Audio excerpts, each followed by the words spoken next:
Bien, amigos, bueno, hoy es 8 de mayo de 2017. Ok, sigamos entonces analizando ahora el caso de la acusación por ese delito sexual.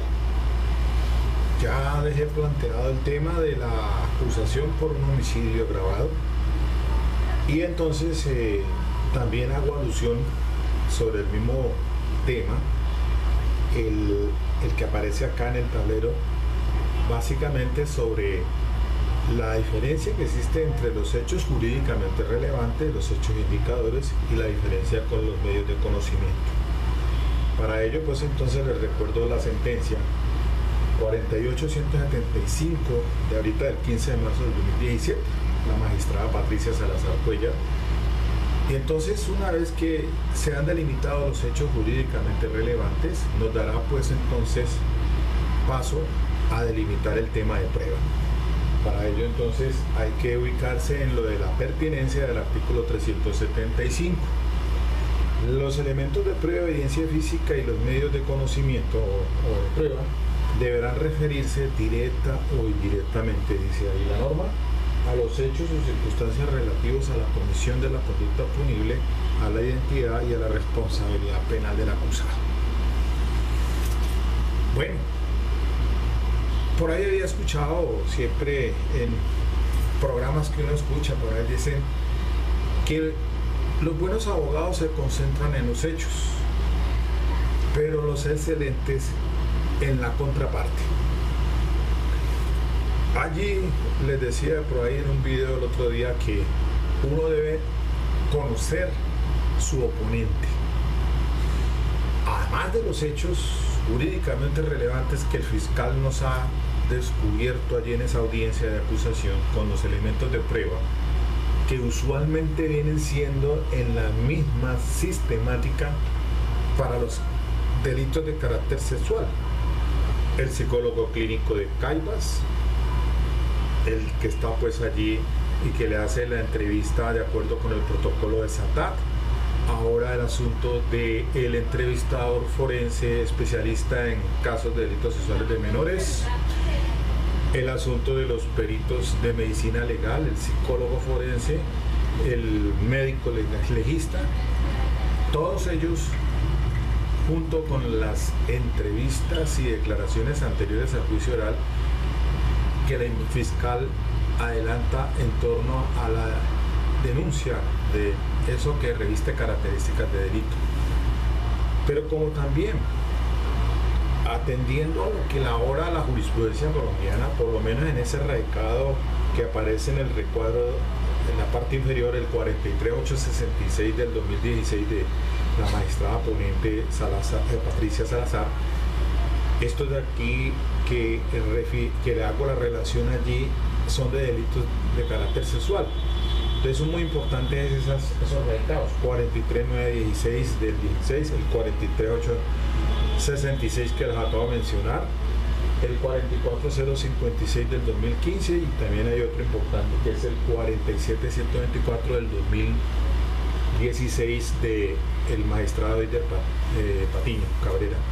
Pero en esencia entonces, teniendo esa línea jurisprudencial de la magistrada Patricia Salazar Cuellar, pues entonces ahora se habla de lo de la corroboración periférica de que les comentaba en días anteriores, que está en la doctrina española, pero entonces por ahí podemos comenzar entonces como defensa a trabajar.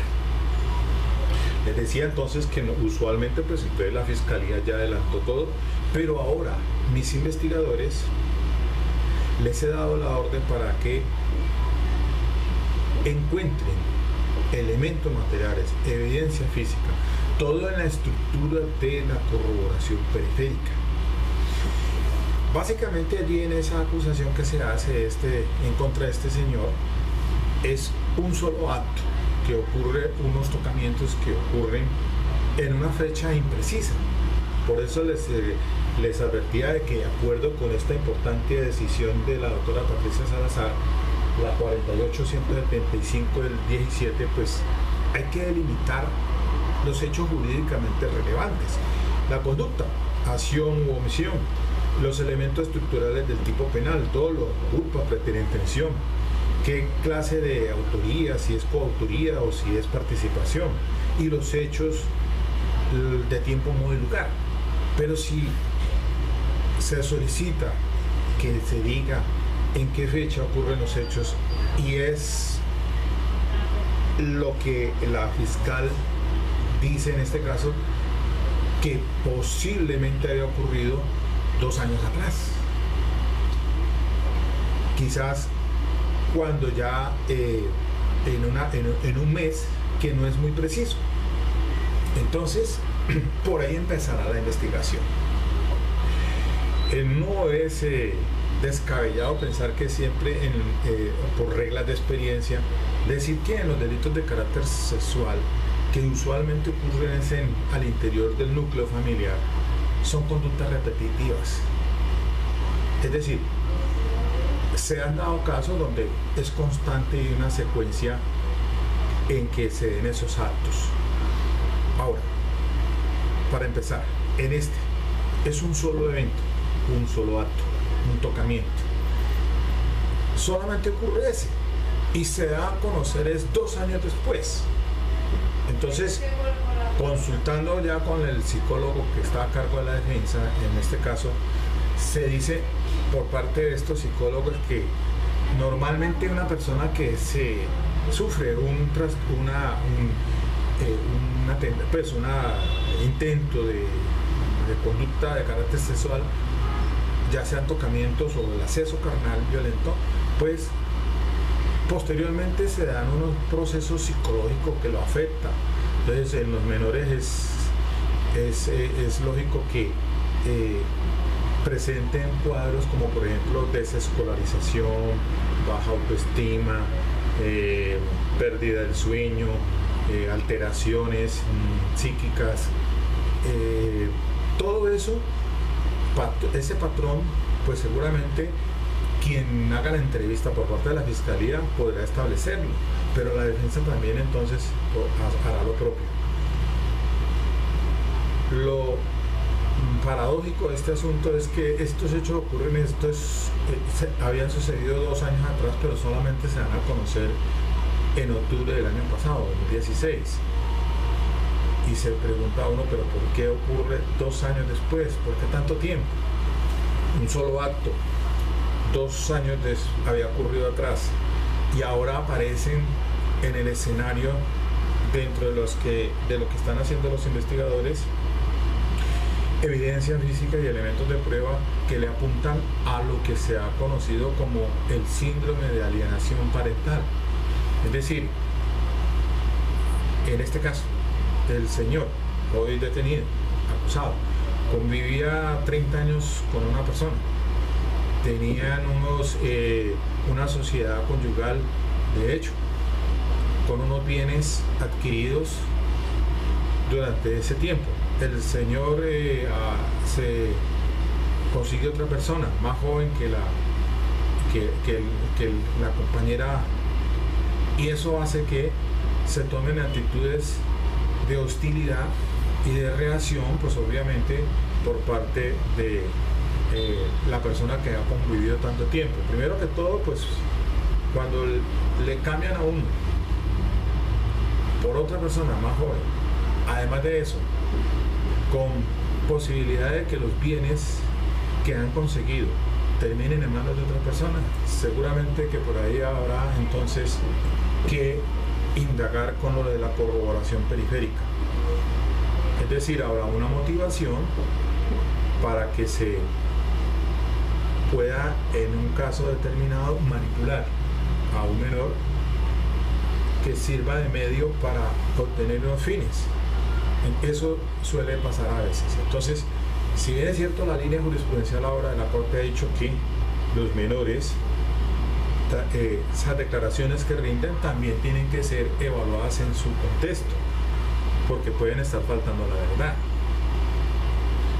De hecho, entonces, si la madre denuncia un tocamiento por parte del abuelo, en este caso, porque no es el abuelo de crianza, y Se da circunstancialmente por esos días también el asunto de la separación, porque aparece otra persona, entonces ya permitiría plantear para la defensa algún tipo de teoría del caso. Además de ello, hay que establecer entonces las circunstancias de tiempo, modo y lugar en el inmueble donde ocurre. Se dice que un mes después de sucedido eso se muda para otra parte, para otra residencia, y allí entonces se empieza a averiguar para establecer entonces las circunstancias en que pudieron haberse dado o si se dieron lugar a esos hechos como los está informando la víctima, porque en el contexto decíamos que en la corroboración periférica también hay que establecer las condiciones del inmueble, si las personas que lo habitan, la hora en que pudo haber sucedido, si estaba esta persona o no presente a esa hora en que se indican que suceden los hechos. Es decir, todo eso tendrá que la defensa, en este caso de lo que los investigadores, tratar de entonces hacer las indagaciones del caso. Pero entonces, les decía y les reitero lo que había escuchado. Los buenos abogados se concentran en los hechos y los atacamos. Pero los excelentes también atacan a su contrincante. ¿Eso qué quiere decir?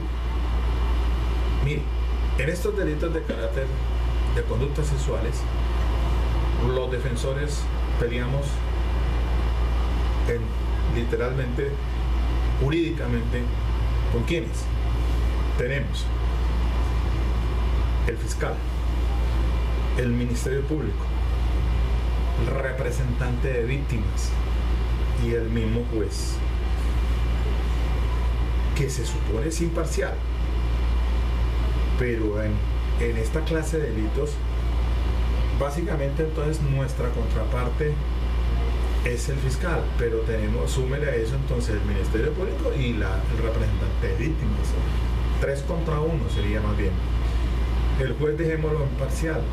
El juez, que hay que darle aserciones, les estoy diciendo, insumos, elementos materiales de prueba, ya sea sobre circunstancias que se deben referir directa o indirectamente. Entonces, en esa evaluación de cosas, la defensa tendrá que empuñarse, encauzarse, proyectarse, dirigir todos sus esfuerzos a plantear entonces una teoría del caso que esté en iguales condiciones a la del fiscal o quizás superior a la del mismo, porque de esa manera, entrando eso al juicio oral, podrá en contexto entonces tomarse una decisión por parte de la PUA. Y necesariamente entonces, si da lugar a los recursos, pues iremos a la CUEN, que es el tribunal. 3 magistrados que van a evaluar el asunto. Y les decía también que a última hora el recurso extraordinario de casación, que es la última herramienta jurídica que se tiene. Luego entonces, insisto, si vamos a atacar los hechos, entonces vamos a enfocar en eso de que ahora la Corte ha traído el derecho español, la corroboración periférica, por ahí empezar la investigación, enfilar las baterías, a establecer entonces unos insumos o unas aserciones para que el juez pueda incorporarlas en su sentencia. Sin embargo, como los excelentes abogados, también debe conocer a su oponente, averiguar quién es la fiscal o el fiscal, cuáles son cuánto tiempo lleva en el cargo, en cuántos juicios ha estado, cuántos ha ganado. Al Ministerio Público tampoco, también tenerlo en presente, y el representante de las víctimas. En este caso hay un defensor público, y entonces habrá que ir piano a piano, con cautela, pero teniendo bases o los elementos materiales de prueba con los cuales pueda por lo menos generar la duda. Y usted sabe muy bien que la presunción de inocencia se fundamenta, según el artículo 7º, como principio rector, que toda duda se puede dar lugar entonces a una sentencia absolutoria. Y más en estos delitos, porque si hay algo que en esto nos perjudica cuando asumimos una defensa de esta índole, es lo que mediáticamente ha sucedido. Y es que todos los días estamos escuchando. Ahora se ha presentado un proyecto de ley por el asunto pues ocurrido en diciembre con la menor en Bogotá, donde ahora salió condenada esta persona a 50 y pico de años y se está pidiendo es cadena perpetua para los violadores. Luego, todo eso mediáticamente, créame que perjudica a la hora de que estemos en un caso como estos, porque de todas maneras eso tiene ya una prevención en la misma sociedad y en los funcionarios, en el operador jurídico, el fiscal siempre está prevenido, va obviamente él dentro de su rol, y yo como defensor pues tendré que hacer lo propio. Ahora, es que en estos casos yo he tenido ya experiencia en otros asuntos. A un defensor no le gusta perder, no nos gusta perder. Por eso el sistema ahora es como el americano, tiene usted que tener una defensa proactiva. Ahora, hay gente que uno se encuentra, colegas, que le dicen a usted: oye Miguel, pero tú ¿por qué defiendes a una persona de estas? Digo, pues hombre, es una pregunta estúpida, pero hay que darle una respuesta inteligente. Decirle a las personas, a ese colega, me lo he encontrado, porque encontré a una abogada de representante de víctimas, le decía eso. Yo le dije entonces: mire, por ética, cuando un médico debe atender a una persona que llega herida por arma de fuego porque estaba atracando a alguien, el médico no va a dejar de atenderlo y prestarle la asistencia con la excusa de que es un delincuente. Entonces es obvio que cuando estamos ante una defensa, pues recordemos que nosotros somos no de resultados, abogados dentro de la ética son de medios, más no de resultados. Pero haga todo el esfuerzo necesario y enfoque sus investigadores y plantee una teoría, que no lo venzan en juicio fácilmente. Es que hay que darle la pelea completa por todos los recursos que existen. Pero ante un facilismo, yo pienso que el abogado que hoy en día deje quemar a su cliente en unas condiciones de esas, pues eso está mandado a recoger. Un abogado debe ser proactivo. Y vuelvo e insisto, en este caso, ya me están diciendo: Miguel, ¿por qué no subes las audiencias que siguen? Claro, sí lo voy a hacer. Audiencia preparatoria para el caso del homicidio, y ahora este caso también, preparatoria, y el juicio oral. Y ahí vamos viendo. Ustedes están atentos a los resultados, pero obviamente, como les digo yo y insisto, nosotros somos de medios, pero no de resultados, pero por lo menos debemos dar la pelea completa. Y entonces tengan en cuenta esto que les digo, mis queridos amigos, colegas, pues esa es la dinámica del sistema actual. Bueno, espero pues que comenzando la semana dejemos aquí, seguimos entonces con esta secuencia. Espero que esto les sirva de orientación. Ok, bueno, nos vemos.